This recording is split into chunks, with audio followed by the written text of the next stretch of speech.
Hello and welcome to Backstage at Glastonbury with me, Adam Crowther.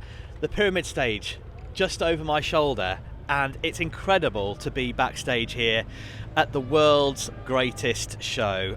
It's very busy backstage here at Glastonbury Festival behind the Pyramid Stage, and what an awful lot of people won't know is that there's a big long track that links here to the other stage and the BBC introducing stage here at Glastonbury. It's a bit of a behind the scenes compound, and I've not been able to get a backstage ticket to Glastonbury before, but this year I have, and I'm helping you to find out more about some of the stuff that happens backstage, the people that help run the festival, but also give you some of that gossip from behind the scenes too. No one knows it better than this man though, Andy Bennett from BBC Radio Somerset. Hello. Morning. How Morning. are you? Your Yeah. first experience backstage here at Worthy Farm. How are you finding it? It's quite a maze back here, if I'm honest, isn't it? Yeah, it is. What I don't think everyone realises that the pyramids and the other stage are linked. This is called interstage. So that obviously if bands are playing between the two, or maybe artists are, or standard bands maybe, perhaps the drummers or the percussionists, the engineers, they can flip between the two. So they're right next to each other. But also it makes life easier because otherwise you're travelling all the way round with all the kit and all the drums and everything. The pyramid stage behind us, the structure stays here all year round. So okay, the frame of it. The frame, yeah, the metal frame. It was built in the early 2000s because the pyramid has always been the iconic stage, but for most of the 90s it was a normal stage.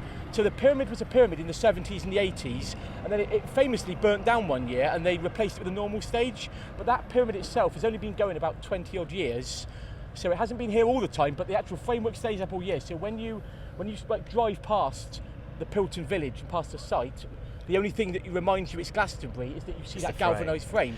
When you look at it from a distance, the sort of shell of the pyramid stage, it looks like metal sheeting, but it's not, is it? It's a canopy. It's a canopy. It's like a canvas, and down on the corners, if you like, that aluminium, that's called shotgun, and the canvas slides up in it, and it basically it all slides on in one big piece, and they can dress it quite quickly. Quite possibly the biggest, fanciest tent in the UK. Yeah, I mean, right now. I don't know how much it costs to hire that one out. I don't know, but to the left of it, you can just see around the corner here where the vehicles are coming. Yeah. That is basically takes you up to what they call Red Gate. So anyone famous that plays Glastonbury Festival will come in via that Red Gate. So the likes of Dolly Parton, Lionel Richie, people like Paul Simon, the Killers, Paul McCartney, they all come down the farm track in through Red Gate, and that's where they take them to the hospitality. I don't mean hospitality perhaps like what we would know, I mean grade A hospitality. The superstar hospitality. I mean where you put Paul McCartney, where you put Bruce Springsteen, they go into that white tent behind, and they go up past that tree, and that's how they get on stage at the back. So that's at the back of the pyramid stage, but if we take a wander back this way, there's loads more going on along this sort of interstage section. To the left of us, there's a big BBC compound, which we'll go into in just a few moments' time. To the right of us, though, there's a big sort of hospitality village, which has lots of bars, restaurants, fancy loos, importantly. It's basically a mini hospitality festival, and what you get in there is a lot of the executives, the PR managers. So say you get the likes of, for instance, Elton John, those PR people, the record company, the management, that's where they go and schmooze and talk about the show and the tour. So you do get a lot of high up record media types up there.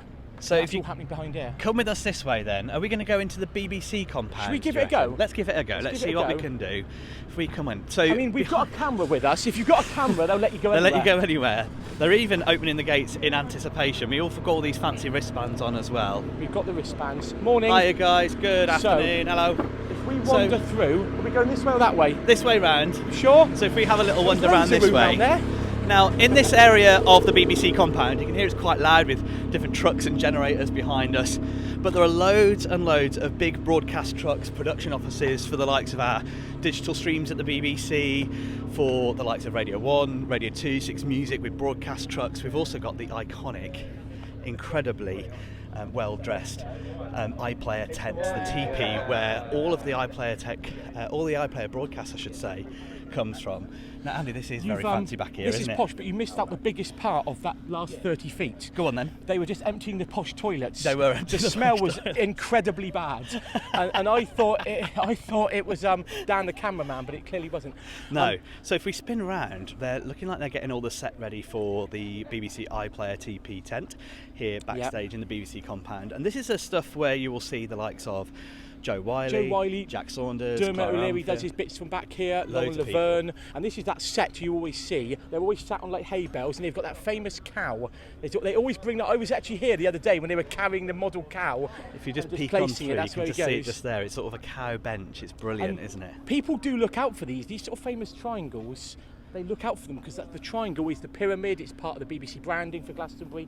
So that's a very well-known set. And so far, no one's chucked us out. So I'm assuming They're okay with us they're being okay with here. us being here. We've which is got away really with good. it so far. It's not too bad. Yeah, Obviously, we're you've all got the outside broadcast trucks for the radio.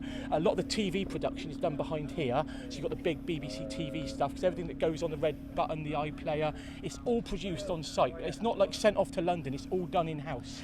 And it gets then sent into all the relevant streams, the relevant TV programmes and all the rest of it. It's such a vast operation. It's a massive operation, and Glastonbury was one of the first, in fact it was the first festival to be televised. 1997 is when the BBC struck a deal with Glastonbury festivals to say, let's put a festival on a TV, because before then the only way you would know about it, because bear in mind, like, we didn't have social media, the internet was quite in its infancy, so unless you went to that festival or read in newspapers, you didn't know who was there, you didn't know any surprise acts. So in 97 the BBC worked with Glastonbury, and it's just grown and grown and grown, where you can watch pretty much every stage on the iPlayer, red buttons, social media, long online live streaming, and it's still the only festival that works that closely. It's incredible. It is incredible. The stuff that goes into it. In fact, I've got a copy Got of the paper. Glastonbury Free Press here, and if I open it up, on the inside of it, they've got a little stats bit just at the bottom corner. Just Oh, there, we've ripped the Andy. paper. You've ripped the paper. Hang on, hold the If you paper. hold it up. I'll hold the paper. BBC 2023 coverage in numbers. There are 64 BBC cameras on site. 15 of those are used for the pyramid stage set for each time a performer performs on the pyramid. 40 hours of live streamed BBC 1, 2, 3 and 4 on the TV. 9 days to set up this whole operation. 5 main stages live streamed on BBC iPlayer, and there are impressively 45 kilometres of fibre optic cable to make this entire broadcast Bit possible. like your internet at home then, It is Adam. a It's bit a bit like your that. broadband, your home setup. It is a bit like that. Andy, thanks for showing us behind the scenes. Pleasure. I mean, we've barely scratched the surface, but there are certain areas that I know we would get chucked out of. But it's just a flavour of what goes on back here. If you want to find out what's going on backstage at Glastonbury, well, why don't you subscribe on BBC Sounds to Glastonbury Backstage Update, where I'll be bringing you daily updates from behind the scenes at the world's greatest show.